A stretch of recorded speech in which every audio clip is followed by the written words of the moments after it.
Hello viewers, অচেতন free coaching চ্যানেলে তোমাদের সকলকে স্বাগত জানাই। আজকের ভিডিওটিতে তোমরা যারা কলকাতা বিশ্ববিদ্যালয় সহ রাজ্যের বিভিন্ন বিশ্ববিদ্যালয় ইতিহাস পাশে বা জেনারেলে ফোর্থ সেমিস্টারে পড়ছো, তোমাদের যে সিসি 4 বা GE4 পেপারটি রয়েছে, আধুনিক ভারতের ইতিহাস, এই পেপারটির একটি গুরুত্বপূর্ণ প্রশ্ন বিদ্যাসাগরের সমাজ এবং শিক্ষা সংস্কার বা শিক্ষা ও সমাজ সংস্কারে বিদ্যাসাগরের অবদান।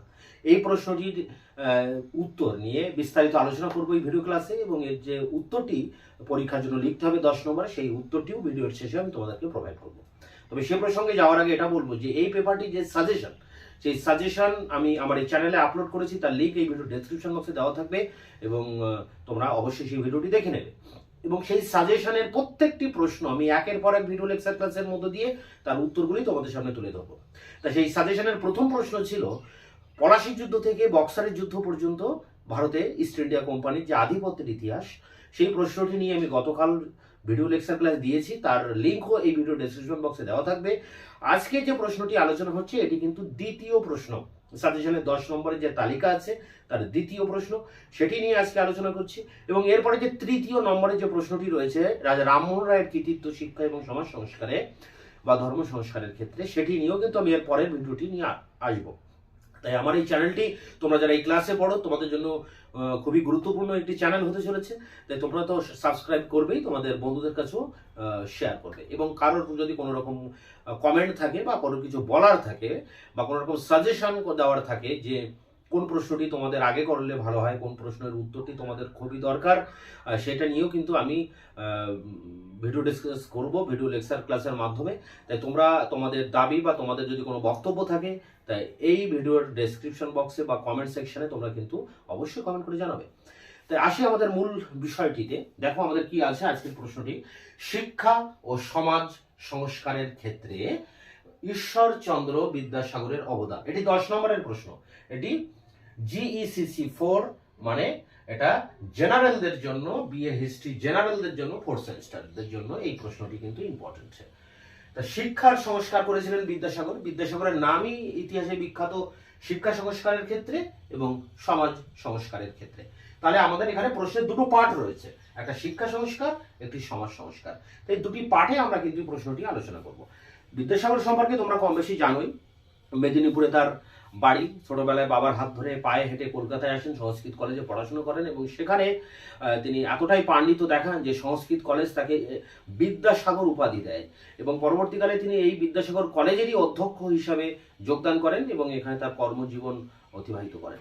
এবং বাংলা সাহিত্যের ক্ষেত্রে এক অনবদ্য মানে উপস্থাপনা তিনি করে রেখে যান। বিভিন্ন গ্রন্থ পুস্তক এগুলো তিনি রচনা করে যান।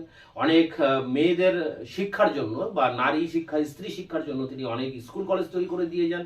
এবং পাশাপাশি যে সমাজে যে ব্যাধি ছিল বাল্য বিবাহ এবং বহু বিবাহের বিরুদ্ধেও তিনি কিন্তু জোরালো প্রতিবাদ করেন। তো এই ছিল একটা সামগ্রিক রূপরেখা বিদ্যাসাগরের ইতিহাসে, কিন্তু আমরা এটাকে একবার ধরে ধরে আলোচনা করতে হবে। দেখো প্রথমে একটা ভূমিকা লিখতে হবে। ভূমিকায় কি লিখবো আমরা? দেখো ভূমিকাটাই লেখার আছে যে বিদ্যাসাগর, ঈশ্বরচন্দ্র বিদ্যাসাগর একজন, সাধারণভাবে আমরা কি দেখি যে একজন সংস্কৃত পণ্ডিত। হ্যাঁ, একজন সংস্কৃত পণ্ডিত হয়েও তিনি যেভাবে তার মানে মানবতাবোধের পরিচয় দিয়েছিলেন, তা কিন্তু ইতিহাসে একটা বিরল। হ্যাঁ, তার মধ্যে তিনি ছিলেন এক কথায় বাংলার নবজাগরণের একজন প্রাণপুরুষ। যে রেনেসাঁস বাংলাদেশে দেখা দিয়েছিল বিভিন্ন মানুষের হাত ধরে, রামমোহন, বিদ্যাসাগর, ডিরোজিও, রাধাকান্ত দেব, বিভিন্ন ব্যক্তির হাত ধরে যে নবজাগরণের উত্থান হয় বাংলাদেশে, তার মধ্যে একজন অন্যতম ব্যক্তি ছিলেন কিন্তু এই বিদ্যাসাগর। তাই সাধারণভাবে আমরা তাকে সংস্কৃত পণ্ডিত হিসেবে দেখলেও, তিনি তার মধ্যে যে সমাজ সচেতনতা ছিল বা তার মধ্যে যে মানবতাবোধ ছিল, সেই মানবতাবোধের ভিতর দিয়ে এই বিদ্যাসাগর ছিলেন কিন্তু বাংলা নবজাগরণের একজন প্রাণ পুরুষ। তা তাকে করুণাসাগর বলা হয়। তিনি এতটাই মানবপ্রেমী ছিলেন, মানব দরদী ছিলেন, তাই তাকে বলা হয় করুণাসাগর। তাই করুণাসাগর এই বিদ্যাসাগরের মধ্যে এক মানে প্রাচ্য এবং পাশ্চাত্যের এক অপূর্ব সমন্বয় কিন্তু দেখা দেয়। সাধারণভাবে তিনি তাল তোলার চটি পরে বেড়াতেন, হ্যাঁ, গায়ে উত্তরীয় ব্যবহার করতেন, এবং মানব প্রেমী ছিলেন এই বিদ্যাসাগর, এবং তার মধ্যে কিন্তু মানে তিনি ছোটবেলা থেকেই একটা রক্ষণশীল পরিবারের ভিতরে কিন্তু তিনি মানুষ হয়েছিলেন। আগাগোড়াই একটা রক্ষণশীল পরিবারের ভিতরে ছিলেন, কিন্তু তা সত্ত্বেও তার মধ্যে যে এই পাশ্চাত্য বা প্রাচ্য পাশ্চাত্যের যে সমন্বয় যেভাবে লক্ষ্য করা যায়, আধুনিক ভাবধারাকে তিনি যেভাবে গ্রহণ করেছিলেন, এজন্য ঐতিহাসিক ডক্টর অমলেশ ত্রিপাঠী তাকে বলেছেন ঐতিহ্যবাহী আধুনিক মানুষ। এটা হচ্ছে তার টাইটেল। কেন এটা বলা হচ্ছে? কারণ অমরেশ ত্রিপাঠীর মতে এই বিদ্যাসাগরের মধ্যে প্রাচীনকালের যে শাশ্বত ঐতিহ্য যেমন একদিকে ছিল, পাশাপাশি কিন্তু আবার তার মধ্যে যে আধুনিক ভাবধারা, আধুনিকতার যে ভাবধারা, তারও একটা সংমিশ্রণ ঘটেছিল। তাহলে একদিকে তার মধ্যে প্রাচীনকালের ভাবধারাও ছিল, আবার আধুনিক কালের ভাবধারাও দুটোই কিন্তু ছিল। এটা লক্ষ্য করে তাকে বলা হচ্ছে ঐতিহ্যবাহী, মানে প্রাচীন এবং আধুনিক যুগের মানুষ। হ্যাঁ, ট্র্যাডিশনাল মডার্নাইজার, এই কথাটা বলা হচ্ছে। দেখো, বিদ্যাসাগর এই যে বুদ্ধদেবের মতো কিন্তু ধর্ম বা ঈশ্বর নিয়ে বেশি চিন্তা ভাবনা করেননি, কারণ তার কাছে প্রধান মুখ্য বিষয় ছিল মানুষ, এবং এই মানুষের মুক্তির জন্য তিনি আজীবন সংগ্রাম করে গেছেন। এই জন্য রবীন্দ্রনাথ ঠাকুর বলছেন যে এই ভীরুর দেশে একমাত্র বিদ্যাসাগরই ছিলেন প্রকৃত সিংহ পুরুষ। মাইকেল মধুসূদন দত্ত বলছেন যে তার মধ্যে অনেকগুলো চরিত্র লক্ষ্য করা যায়। তার মনীষা ছিল প্রাচীন ঋষিদের মতো, তার কর্মদক্ষতা ছিল ইংরেজদের মতো, আর তার মনটা বা হৃদয় বত্তা ছিল বাঙালি জননীর মতো। তো এই যে বিষয়গুলো বলা হলো, এই বিষয়গুলো নিয়ে আমরা এই ভূমিকাতে লিখব। এরপরে দেখো যেটা রয়েছে শিক্ষা সংস্কার। তা শিক্ষার ক্ষেত্রে তিনি কি কি সংস্কার করছেন? তা শিক্ষা সংস্কার বলতে তিনি যখন 1851 সালে সংস্কৃত কলেজের অধ্যক্ষ হওয়ার পর তিনি এই শিক্ষা সংস্কারের কাজে মনোনিবেশ করেন। তিনি লক্ষ্য করেন যে আমাদের সর্বাগ্রে যেটা প্রয়োজন সেটা হচ্ছে আধুনিক বাংলা সাহিত্যের বিকাশের প্রয়োজন এবং মাতৃভাষার বিকাশের প্রয়োজন। মাতৃভাষার বিকাশের ক্ষেত্রে ঘটাতে গেলে সংস্কৃত ভাষাকেও কিন্তু উজ্জীবিত করতে হবে, এবং মাতৃভাষার মাধ্যমে আমরা পাশ্চাত্যের যে মিশ্রণ সেটা আমরা করব, বা পাশ্চাত্য যে জ্ঞান বিজ্ঞানের চর্চা সেটা করব মাতৃভাষার মাধ্যমে।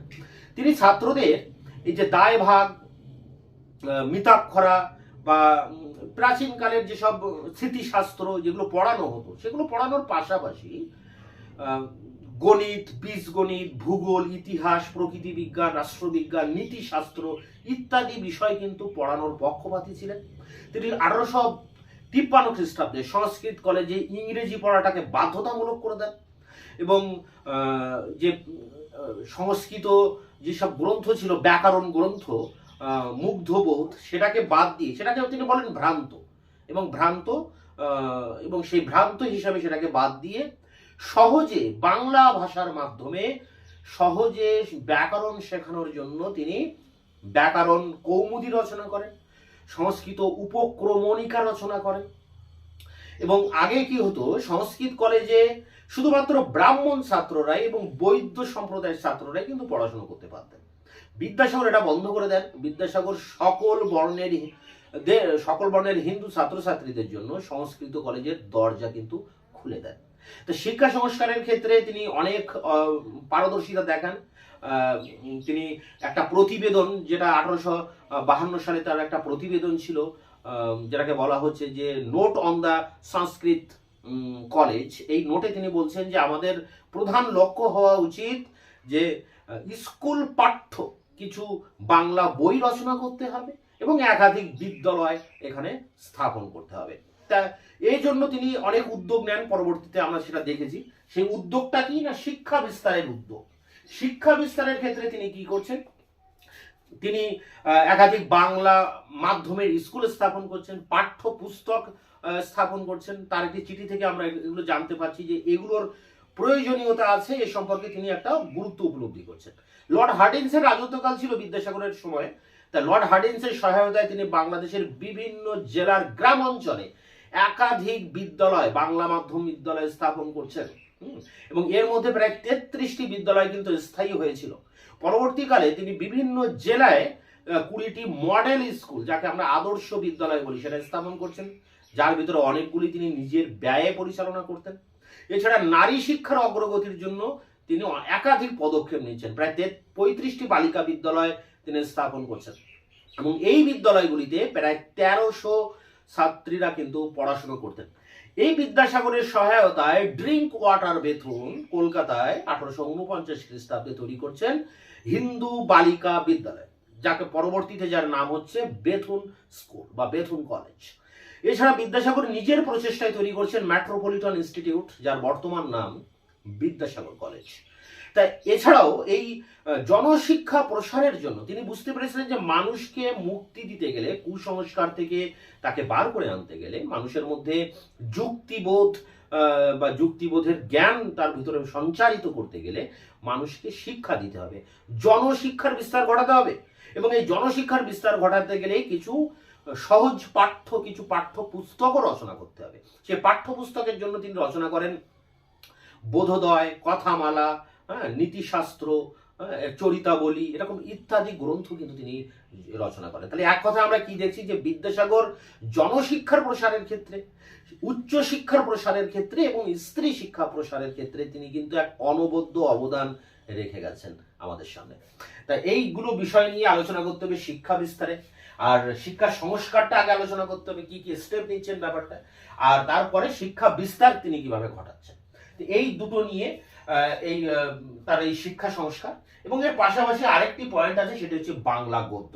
দেখো, বাংলা গদ্য সাহিত্যের ইতিহাসে বিদ্যাসাগর এক অনবদ্য অবদান রেখে গেছেন।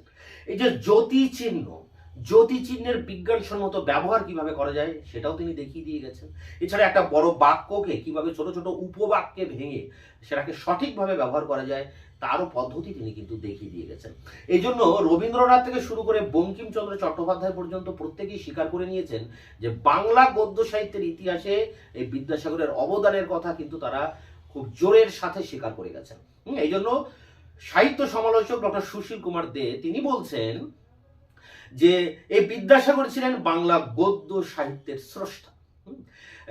তাই এই বাংলা গদ্যের ক্ষেত্রে তিনি একাধিক গ্রন্থ লিখে গেছেন, যার ভিতর থেকে তার এই গদ্য সাহিত্যের তার যে পারদর্শিতা সেটা আমরা দেখতে পাই। পারদর্শিতা বলতে যে খুব সহজ সরল ভাষায় বাংলা গদ্য রচনা এবং বাংলা গদ্য রচনার যে একটা সুঠাম কাঠামো তৈরি করা, এটাই হচ্ছে বিদ্যাসাগরের অবদান। এক্ষেত্রে তার সীতার বনবাস, শকুন্তলা, বাংলা ব্যাকরণ গ্রন্থ, এই সবগুলোর ভিতর দিয়ে তার এই গদ্য সাহিত্যে তার এই যে পারদর্শিতা, তার উৎকর্ষতা, সেটা আমরা কিন্তু লক্ষ্য করতে পারি। তা এই জন্যই ডক্টর সুশীল দে তিনি এটাই বলছেন যে বাংলা গদ্য সাহিত্যের স্রষ্টা হচ্ছেন বিদ্যাসাগর। তাই এই যে শিক্ষা সংস্কারে কিন্তু আমরা 3টি পয়েন্ট নিয়ে আলোচনা করব। শিক্ষা সংস্কারের উপর একটা, শিক্ষা বিস্তারের উপর একটা, আর বাংলা গদ্যের উপর একটা। এই 3টে পয়েন্ট নিয়েই হচ্ছে তার শিক্ষা সংস্কার। এরপরে দেখো রয়েছে সমাজ সংস্কারের ক্ষেত্রে প্রথমে রয়েছে দেখো বাল্যবিবাহ। বিদ্যাসাগর বাল্যবিবাহ প্রতিরোধ, মানে বাল্যবিবাহ এবং বহু বিবাহ এটাকে নিবর্তন করতে চেয়েছিলেন, বন্ধ করতে চেয়েছিলেন, এবং পাশাপাশি বিধবা বিবাহ সেটাকে তিনি প্রবর্তন করতে চেয়েছিলেন। মানে বাল্য বিবাহ এবং বহু বিবাহকে নিবর্তন করতে চেয়েছিলেন, আর বহু বিবাহকে তিনি প্রবর্তন করতে চেয়েছিলেন।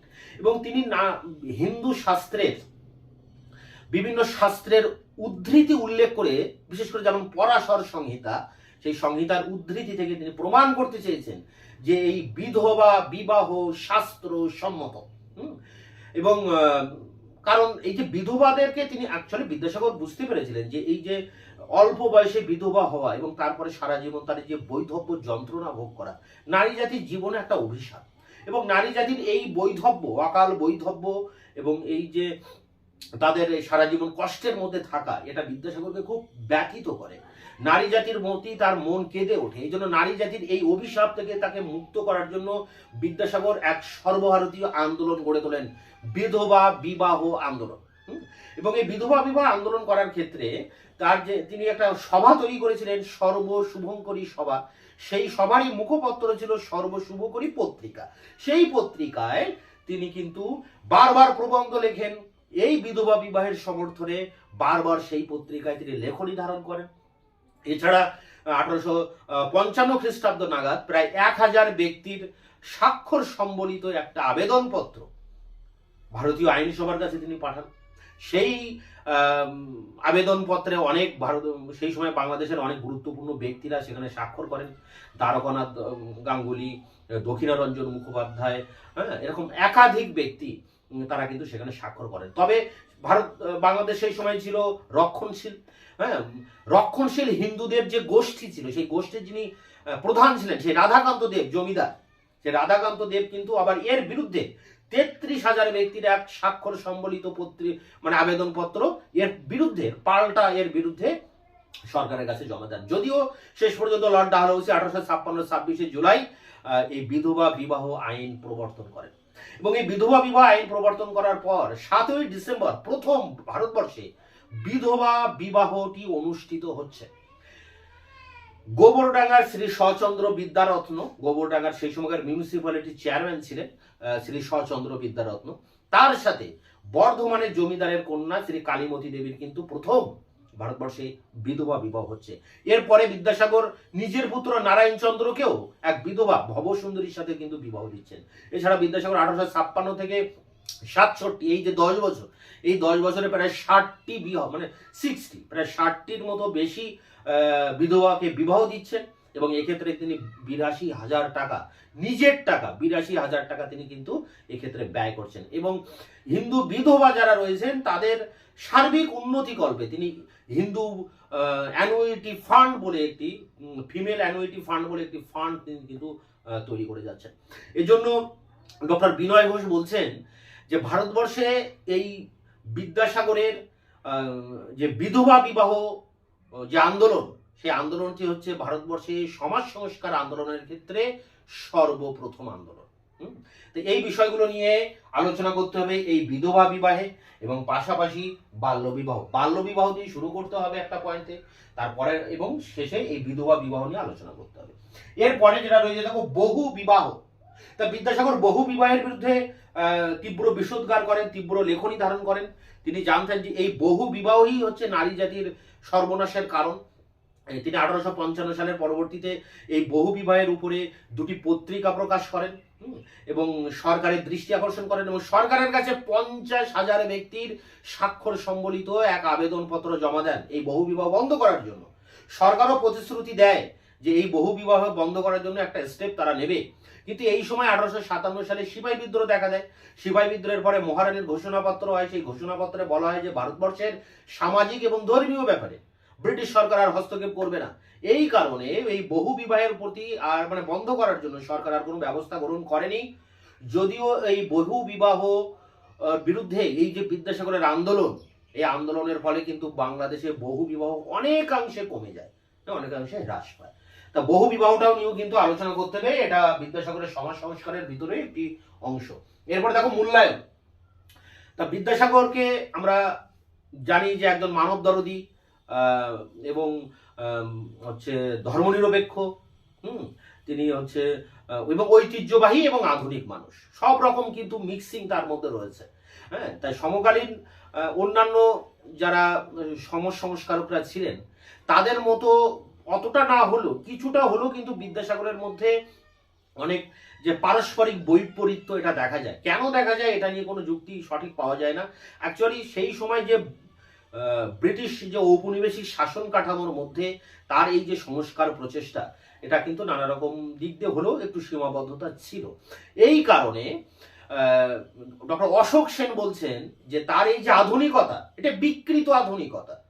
এই কারণে বলছে, কারণ ঔপনিবেশিক শাসন কাঠামোর মধ্যে যতই আধুনিকতার কথা তিনি বলুক না কেন, যতই সংস্কার প্রচেষ্টা করুক না কেন, সেগুলো কিন্তু মায়া মরীচিকার মতো মিলিয়ে যাবে। অবশ্যই এর বিরুদ্ধে ডক্টর অমলেশ ত্রিপাঠী তার ট্র্যাডিশনাল মডার্নাইজার হিসেবে বিদ্যাসাগরকে উপস্থাপনা করেছেন একজন আধুনিক ঐতিহ্যবাহী মানুষ হিসেবে। এ সম্পর্কেও অমলেশ ত্রিপাঠী একটি গ্রন্থও লিখেছেন। হ্যাঁ, Vidyasagar as a traditional moderniser. Vidyasagar হলেন একজন ঐতিহ্যবাহী আধুনিক মানুষ, কারণ বিদ্যাসাগরের মধ্যে যেমন প্রাচীনকালের ধ্যান ধারণা ঐতিহ্য যেমন তার মধ্যে ছিল, পাশাপাশি তিনি প্রাচ্য পাশ্চাত্যের ভাবধারার সংমিশ্রণ এবং আধুনিক যে ভাবধারা তার কিন্তু গুণগ্রাহী ছিলেন, তার সমর্থক ছিলেন এক কথায়। তাই বিদ্যাসাগরের মধ্যে অনেক কিছু সীমাবদ্ধতা থাকলেও তার যে এই কর্ম প্রচেষ্টা, মানুষের প্রতি তার যে ভালোবাসা, মানুষের মুক্তির জন্য তার যে আজীবন সংগ্রাম, বিশেষ করে নারী মুক্তির ক্ষেত্রে তার যে অবদান, সেটি কিন্তু আমাদের শ্রদ্ধার সঙ্গে স্মরণ করতে হয়। এজন্য তার এই পরিকল্পনার কথা, মানে তার এই বিশেষ করে শিক্ষা পরিকল্পনা বা তার এই যে নারী জাতির মুক্তির জন্য তার এই কর্ম প্রচেষ্টার জন্য সেই সময়কার যারা বড় বড় মনীষীরা ভারতবর্ষে ছিলেন, অরবিন্দ ঘোষ, বঙ্কিমচন্দ্র চট্টোপাধ্যায়, রবীন্দ্রনাথ ঠাকুর, তারা কিন্তু খুব উচ্চ স্বরে, মাইকেল মধুসূদন দত্ত খুব উচ্চ স্বরে কিন্তু বিদ্যাসাগরের প্রশংসা করে গেছেন। তা বিদ্যাসাগরের মূল্যায়ন প্রসঙ্গে তার সার্বিক একটা মূল্যায়ন আমাদের এখানে আপ করতে হবে, সাথে সাথে তার বিরুদ্ধে যে কিছু সমালোচনাও করা হয় সেটিকেও কিন্তু উল্লেখ করতে হবে।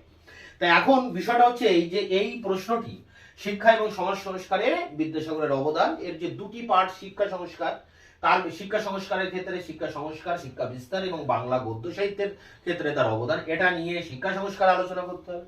সমাজ সংস্কারের ক্ষেত্রে বাল্য বিবাহ, বিধবা বিবাহ এবং বহু বিবাহ, এই তিন বিবাহ নিয়ে ডিসকাস করতে হবে সমাজ সংস্কারের ক্ষেত্রে, কারণ এই তিনটি ক্ষেত্রেই তার অনেক কাজকর্ম রয়েছে এবং শেষে একটা মূল্যায়ন আর ফার্স্টে একটা ভূমিকা, এটা নিয়ে আলোচনা করতে হবে 10 নম্বরের ভিতরে, মানে 500 ওয়ার্ডে। এই নোটসটা এবার কেমন ভাবে তোমরা লিখবে সেই নোটসটা নিয়ে আমি এবার অন স্ক্রিনে আলোচনা করব। BA history honours general, 4th semester, CC4 G4, শিক্ষা সমাজ সংস্কারের ক্ষেত্রে ঈশ্বরচন্দ্র বিদ্যাসাগরের অবদান লেখো। 10 নম্বরের প্রশ্ন। উত্তরটি এভাবে লিখবে: প্রচলিত অর্থে একজন সাধারণ সংস্কৃত পণ্ডিত হয়েও সমাজ সচেতন ও মানবতাবাদী ঈশ্বরচন্দ্র বিদ্যাসাগর 1820 থেকে 91, এই তার জন্ম এবং মৃত্যুর সময়, ছিলেন বঙ্গীয় নবজাগরণের এক জ্বলন্ত প্রতিমূর্তি। করুণাসাগর বিদ্যাসাগর বুদ্ধদেবের মতোই ধর্ম বা ঈশ্বর নিয়ে মাথা ঘামাননি। মানুষই ছিল তার কাছে মুখ্য, আর এই মানুষের মুক্তির জন্যই তিনি আজীবন সংগ্রাম করে যান। ধুতি চাদরে মণ্ডিত, তালতলার চটি পরিহিত, উপবীতধারী এই তেজস্বী ব্রাহ্মণের মধ্যে নবজাগরণের প্রবল যুক্তিবাদ, ধর্মনিরপেক্ষতা, প্রগাঢ় মানবতাবোধ এবং প্রাচ্য পাশ্চাত্য ভাবাদর্শের এক অপূর্ব সমন্বয় ঘটেছিল। চিরাচরিত রক্ষণশীল পরিবেশে লালিত এবং সংস্কৃত পণ্ডিত হয়েও ইংরেজি শিক্ষা ও সভ্যতাকে তিনি সাদরে বরণ করে নিয়েছিলেন। রবীন্দ্রনাথ ঠাকুর এর মতে এই ভীরুর দেশে তিনিই ছিলেন একমাত্র পুরুষ সিংহ। মাইকেল মধুসূদন দত্ত তার মধ্যে দেখেছিলেন এমন এক মানুষ যার মনীষা প্রাচীন ঋষিদের মতো, কর্মদক্ষতা ইংরেজদের মতো এবং হৃদয়বত্তা বাঙালি জননীর মতো। ডক্টর অমরেশ ত্রিপাঠী তাকে একজন ঐতিহ্যবাহী আধুনিকতাবাদের প্রবক্তা বা এ ট্র্যাডিশনাল মডার্নাইজার বলে অভিহিত করেছেন। এই ছিল ভূমিকা। পরের প্যারা দেখো, শিক্ষা সংস্কার। 1851 খ্রিস্টাব্দে সংস্কৃত কলেজের অধ্যক্ষ নিযুক্ত হয়ে তিনি শিক্ষা সংস্কারের কাজে ব্রতী হন। তিনি প্রাচ্য পাশ্চাত্য ভাবধারার সমন্বয়ে ও আধুনিকতার আদর্শে বিশ্বাসী ছিলেন। 1852 খ্রিস্টাব্দে তিনি শিক্ষা সংক্রান্ত এক প্রতিবেদনে, মানে notes on the Sanskrit college, তিনি লেখেন যে বাংলাদেশে শিক্ষার প্রধান লক্ষ্য হওয়া উচিত সমৃদ্ধ ও উন্নত বাংলা সাহিত্য সৃষ্টি করা। তিনি চেয়েছিলেন স্মৃতিশাস্ত্র, মিতাক্ষরা, দায়ভাগ প্রভৃতি প্রাচীন বিষয়ের সঙ্গে ছাত্রদের গণিত, বীজগণিত, ভূগোল, ইতিহাস, প্রকৃতিবিজ্ঞান, রাষ্ট্রবিজ্ঞান, নীতিশাস্ত্র প্রভৃতি পাঠ দিতে। তার মতে শিক্ষার মাধ্যম হবে মাতৃভাষা এবং এই মাতৃভাষার মাধ্যমেই বঙ্গবাসী পাশ্চাত্য জ্ঞান বিজ্ঞান আয়ত্ত করবে। মাতৃভাষাকে উন্নত করতে গেলে প্রয়োজন সংস্কৃত শিক্ষা। পূর্বে কেবল ব্রাহ্মণ ও বৈদ্য সন্তানরাই সংস্কৃত কলেজের ছাত্র হতে পারত। বিদ্যাসাগর এই প্রথা রদ করে সংস্কৃত কলেজের দ্বার সকল বর্ণ হিন্দু ছাত্রদের জন্য উন্মুক্ত করে দেন। 1853 খ্রিস্টাব্দ থেকে সংস্কৃত কলেজের ইংরেজি শিক্ষা বাধ্যতামূলক করা হয়। মিলের তর্কশাস্ত্র ও ডেভিড হিউমের গ্রন্থ পাঠ্যসূচির অন্তর্ভুক্ত করা হয়। গণিত শিক্ষার জন্য লীলাবতী ও বীজগণিত বাদ দিয়ে ইংরেজি গণিত গ্রন্থ পাঠের ব্যবস্থা করেন। সংস্কৃত ব্যাকরণ হিসেবে মুগ্ধ বোধ ও অসম্পূর্ণ ভ্রান্ত বলে তিনি তা বাতিল করেন এবং বাংলার মাধ্যমে সহজে সংস্কৃত শিক্ষার জন্য সংস্কৃত ব্যাকরণের উপক্রমণিকা ও ব্যাকরণ কৌমুদী রচনা করেন। তো এই ছিল শিক্ষা সংস্কার। পরের পয়েন্ট, শিক্ষা বিস্তার।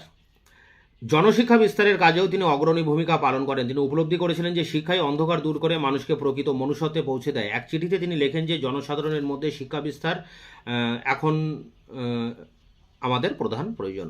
আমাদের কতগুলি বাংলা স্কুল স্থাপন করতে হবে এবং এই সব স্কুলের জন্য প্রয়োজনীয় অনেকগুলি পাঠ্যপুস্তক রচনা করতে হবে। লর্ড হার্ডিঞ্জের সহযোগিতা তিনি বাংলার বিভিন্ন স্থানে গ্রামাঞ্চলে বহু বাংলা মাধ্যম স্কুল স্থাপন করেন। এগুলির মধ্যে 35টি স্থায়ী হয়। বাংলার বিভিন্ন জেলায় তিনি 20টি মডেল স্কুল বা আদর্শ বিদ্যালয় স্থাপন করেন। এর মধ্যে অনেকগুলি তিনি নিজ ব্যয়ে চালাতেন। শিক্ষক শিক্ষণের উদ্দেশ্যে সংস্কৃত কলেজের অভ্যন্তরে তিনি একটি নর্মাল স্কুল প্রতিষ্ঠা করেন। আধুনিকতার জাগ্রত প্রতিমূর্তি বিদ্যাসাগর সঠিকভাবে উপলব্ধি করেন যে শিক্ষা ব্যতীত নারী সমাজ সমাজের মুক্তি নেই। চিরাচরিত কুসংস্কারকে ঠেলে দিয়ে তিনি স্ত্রী শিক্ষা বিস্তারে উদ্যোগী হন। 1849 খ্রিস্টাব্দে ড্রিঙ্ক ওয়াটার বেথুনের পৃষ্ঠপোষকতায় হিন্দু বালিকা বিদ্যালয়, পরবর্তীকালে বেথুন স্কুল প্রতিষ্ঠিত হয়। 1850 খ্রিস্টাব্দে বিদ্যাসাগর এই শিক্ষায়তনের সম্পাদকের পদ গ্রহণ করেন। তার উদ্যোগে বাংলার গ্রামাঞ্চলে 35টি বালিকা বিদ্যালয় প্রতিষ্ঠিত হয়। এগুলিতে প্রায় 1300 জন ছাত্রী পড়াশোনা করত। তার অন্যতম কৃতিত্ব হল মেট্রোপলিটন ইনস্টিটিউশন নামে একটি বিদ্যালয় প্রতিষ্ঠায়, বর্তমানে নাম বিদ্যাসাগর কলেজ। কেবল শিক্ষা বিস্তারই নয়, বিরাট পাণ্ডিত্য সত্ত্বেও তিনি জনশিক্ষার জন্য বেশ কিছু পাঠ্যপুস্তক রচনা করেন। এগুলির মধ্যে বর্ণমালা, কথামালা, নীতিবোধ, চরিতাবলী বোধোদয় উল্লেখযোগ্য। এক কথায় বাংলায় জনশিক্ষা, উচ্চশিক্ষা ও স্ত্রী শিক্ষার বিস্তারের ইতিহাসে তার ভূমিকা অতি উজ্জ্বল। এই পর্যন্ত ছিল শিক্ষা বিস্তার। এবার পরের পয়েন্ট দেখো, বাল্য বিবাহ ও বিধবা বিবাহ। তিনি বহু বিবাহ ও বাল্য বিবাহ নিবর্তন এবং বিধবা বিবাহ প্রবর্তনের জন্য আন্দোলনে নামেন এবং বিভিন্ন ধর্মশাস্ত্র থেকে উদ্ধৃতি দিয়ে এই মতামতের যৌক্তিকতা প্রমাণ করেন। 1850 খ্রিস্টাব্দে প্রতিষ্ঠিত সর্বশুভকরী সভার মুখপাত্র সর্বশুভকরী পত্রিকার প্রথম সংখ্যাতে তিনি বাল্যবিবাহের দোষ শীর্ষক এক প্রবন্ধ প্রকাশ করেন। হিন্দু বাল্য বিধবাদের দুঃসহ জীবন তাকে প্রচণ্ড ব্যথিত করত। তিনি হিন্দু শাস্ত্র, বিশেষত পরাশর সংহিতা থেকে উদ্ধৃতি দিয়ে প্রমাণ করেন যে বিধবা বিবাহ শাস্ত্রসম্মত। বিধবা বিবাহের পক্ষে তিনি দেশে এক প্রবল আন্দোলন গড়ে তোলেন। 1855 খ্রিস্টাব্দে তিনি বিধবা বিবাহ প্রচলিত হওয়া উচিত কিনা এ সম্পর্কে দুটি পুস্তিকা প্রকাশ করেন। 1855 খ্রিস্টাব্দে 4 অক্টোবর ভারতীয় আইনসভার সদস্যদের কাছে বিধবা বিবাহ আইন সিদ্ধ করার জন্য 1000 ব্যক্তির স্বাক্ষর সম্বলিত এক আবেদনপত্র পাঠানো হয়। এই আবেদনপত্রে স্বাক্ষরকারীদের মধ্যে ছিলেন দেবেন্দ্রনাথ ঠাকুর, বিচারপতি দ্বারকানাথ মিত্র, অক্ষয় কুমার দত্ত, দক্ষিণারঞ্জন মুখোপাধ্যায়, রাজনারায়ণ বসু প্রমুখ বিশিষ্ট ব্যক্তিবর্গ। এইসব আবেদনপত্রের প্রতিবাদে রক্ষণশীল হিন্দু সমাজের নেতা রাধাকান্ত দেবের নেতৃত্বে 36,763 জনের স্বাক্ষর সম্বলিত একটি দরখাস্ত সরকারের কাছে পাঠানো হয়। অবশেষে 1856 26 জুলাই লর্ড ডালহৌসি বিধবা বিবাহ আইন পাশ করেন। শেষ পর্যন্ত 1856 খ্রিস্টাব্দের 7 ডিসেম্বর বাংলায় প্রথম বিধবা বিবাহ অনুষ্ঠিত হয়। ঈশ্বরচন্দ্র নিজ পুত্র নারায়ণ চন্দ্রকেও বিধবা পাত্রীর সঙ্গে বিধবা দেন। 1856 থেকে 67 খ্রিস্টাব্দের মধ্যে তিনি মোট 60টি বিধবা বিবাহের ব্যবস্থা করেন এবং এ ব্যাপারে তার ব্যয় হয় মোট 82,000 টাকা। দরিদ্র বিধবাদের সাহায্যার্থে 1872 খ্রিস্টাব্দে হিন্দু ফ্যামিলি অ্যানুইটি ফান্ড প্রতিষ্ঠা তার অন্যতম কীর্তি। বিনয় ঘোষ বলেন, 19 শতকের সমাজ সংস্কার আন্দোলনের ইতিহাসে বিদ্যাসাগরের বিধবা বিবাহ আন্দোলনই প্রথম সর্বভারতীয় আন্দোলন। পরের পয়েন্ট দেখো, বহু বিবাহ। হিন্দু সমাজে প্রচলিত বহু বিবাহের বিরুদ্ধেও তিনি খড়গহস্ত ছিলেন। 1855 খ্রিস্টাব্দে তিনি বহু বিবাহ প্রথা নিষিদ্ধ করার অনুরোধ জানিয়ে 50,000 মানুষের স্বাক্ষর সম্বলিত এক আবেদনপত্র সরকারের কাছে পাঠান। বর্ধমানের মহারাজা মহতাবচাঁদ ও অন্যান্য বহু প্রভাবশালী ব্যক্তি এই আবেদনপত্রে স্বাক্ষর করেন। স্থির ছিল যে সরকার এই বিষয়ে ব্যবস্থা গ্রহণ করবেন, কিন্তু 1857 খ্রিস্টাব্দে মহাবিদ্রোহজনিত কারণে সরকার ভারতবাসীর সামাজিক ও ধর্মীয় ব্যাপারে হস্তক্ষেপ না করার সিদ্ধান্ত গ্রহণ করলে এ সম্পর্কে আর কোনো অগ্রগতি ঘটেনি। 1871 খ্রিস্টাব্দে এ সম্পর্কে তিনি দুটি পুস্তিকা প্রকাশ করেন এবং প্রমাণ করতে সচেষ্ট হন যে বহু বিবাহ অশাস্ত্রীয়। যাই হোক, বিদ্যাসাগরের প্রচার ও শিক্ষা বিস্তারের ফলে বহু বিবাহের প্রকোপ বহুলাংশে হ্রাস পায়। পরের পয়েন্ট দেখো, বাংলা গদ্য। এটি শিক্ষা সংস্কারের একটি পাঠ, পরে লিখলেও হবে বা এর আগে লিখলেও হবে। এটি বাংলা সাহিত্যের ইতিহাসে বিদ্যাসাগরের অতি গুরুত্বপূর্ণ স্থানের অধিকারী। অলঙ্কার সর্বস্ব সংস্কৃত ঘেঁষা বাংলা ভাষাকে তিনি অনেক সরল ও সাবলীল করে তোলে। তিনি বাংলা গদ্যকে প্রাণবন্ত করে তোলেন এবং বাংলা গদ্যের একটি সুঠাম কাঠামো রচনা করেন। জ্যোতি চিহ্নের বিজ্ঞানসম্মত ব্যবহার এবং এক বৃহৎ বাক্যকে কতগুলি উপবাক্যে ভেঙে ব্যবহার করার রীতি তার অন্যতম অবদান। তার রচিত শকুন্তলা, সীতার বনবাস, সংস্কৃত ব্যাকরণ এবং ছাত্র পাঠ্য বিভিন্ন গ্রন্থাদি তার রচনাশৈলীর সাক্ষ্য বহন করে। বঙ্কিমচন্দ্র থেকে রবীন্দ্রনাথ পর্যন্ত সকলেই মুক্ত কণ্ঠে বাংলা সাহিত্যে তার অবদানের কথা স্বীকার করেছেন। বিশিষ্ট সাহিত্য সমালোচক ডক্টর সুশীল কুমার দে তাকে বাংলা গদ্য সাহিত্যের প্রকৃত স্রষ্টা বলে চিহ্নিত করেছেন। অরবিন্দ ঘোষ 1894 বলেন, একটি নতুন বাংলা ভাষা এবং বাঙালি সমাজ তৈরির উদ্দেশ্যে পণ্ডিত সাধক শ্রেষ্ঠ বুদ্ধিজীবী বিদ্যাসাগর এক শক্তিশালী দানবের মতো পরিশ্রম করে গেছেন। মূল্যায়ন। ঈশ্বরচন্দ্র বিদ্যাসাগর ছিলেন বঙ্গীয় নবজাগরণের অন্যতম স্রষ্টা ও নবজাগরণের মূর্ত প্রতীক। শিক্ষা বিস্তার, নারী মুক্তি ও বাংলা গদ্যের অন্যতম স্রষ্টা হিসেবে বাংলার ইতিহাসে তিনি এক স্থায়ী আসনের অধিকারী। তার মানবপ্রেম, হৃদয়বত্তা, চারিত্রিক দৃঢ়তা, আত্মমর্যাদাবোধ, বাস্তববোধ এবং আপোষহীন সংগ্রামী মনোভাব চিরদিন শ্রদ্ধার সঙ্গে স্মরণীয়। এদিক থেকে সত্যই তিনি ছিলেন নবজাগরণের প্রতিমূর্তি। 19 শতকের মানুষ বিদ্যাসাগরকে সমকালীন নানা দ্বিধাদ্বন্দ্ব সংশয়ের মধ্য দিয়ে পথ চলতে হয়েছিল। এ কারণে এই যুগের অন্যান্য সংস্কারকদের মতো তার চরিত্র কর্মে খুব বেশি না হলেও কিছু সহবিরোধিতা ছিল, যার কোনো ব্যাখ্যা খুঁজে পাওয়া যায় না। ডক্টর অমরেশ ত্রিপাঠী তাকে ঐতিহ্যবাহী আধুনিকতাবাদের প্রবক্তা, ট্র্যাডিশনাল মডার্নাইজার বলে অভিহিত করেছেন, কারণ বিদ্যাসাগরের মধ্যে ভারতের সনাতন শাশ্বত আদর্শের সঙ্গে আধুনিকতার সমন্বয় ঘটেছিল। অপরদিকে ডক্টর অশোক সেনের মতে বিদ্যাসাগরের আধুনিকতা হলো বিকৃত আধুনিকতা, ডিস্ট্রয়েড মডার্নাইজেশন। তার মতে ঔপনিবেশিক শাসনের পরিকাঠামোর মধ্যে তার সকল আধুনিক ও প্রগতিশীল সংস্কার প্রচেষ্টা মায়া মরীচিকার মতো মিলিয়ে যেতে বাধ্য ছিল। এ সত্ত্বেও সমকালীন বাংলার ইতিহাসে বিদ্যাসাগরের ভূমিকা অতি গুরুত্বপূর্ণ। অরবিন্দ ঘোষ শিক্ষা সংস্কারক বিদ্যাসাগরের মূল্যায়ন করতে গিয়ে বলেছেন, একটি নতুন বাংলা ভাষা ও বাঙালি সমাজ গঠনের লক্ষ্যে পণ্ডিত, সাধক ও শ্রেষ্ঠ বুদ্ধিজীবী বিদ্যাসাগর এক শক্তিশালী দানবের মতো পরিশ্রম করে গেছেন। তো এই ছিল ঈশ্বরচন্দ্র বিদ্যাসাগরের উপরে 10 নম্বরের 500 ওয়ার্ডের নোট। এটি তোমরা কালেক্ট করে পরীক্ষার জন্য প্রিপারেশন নাও। এর পরের যে ভিডিও আমি তোমাদের সামনে নিয়ে আসবো সেটি রামমোহন রায়ের অবদান শিক্ষা এবং ধর্ম সংস্কারের ক্ষেত্রে। ততক্ষণে তোমরা আমার চ্যানেলকে সাবস্ক্রাইব করে বন্ধুদের কাছে শেয়ার করবে আর চ্যানেলের পাশে থাকবে।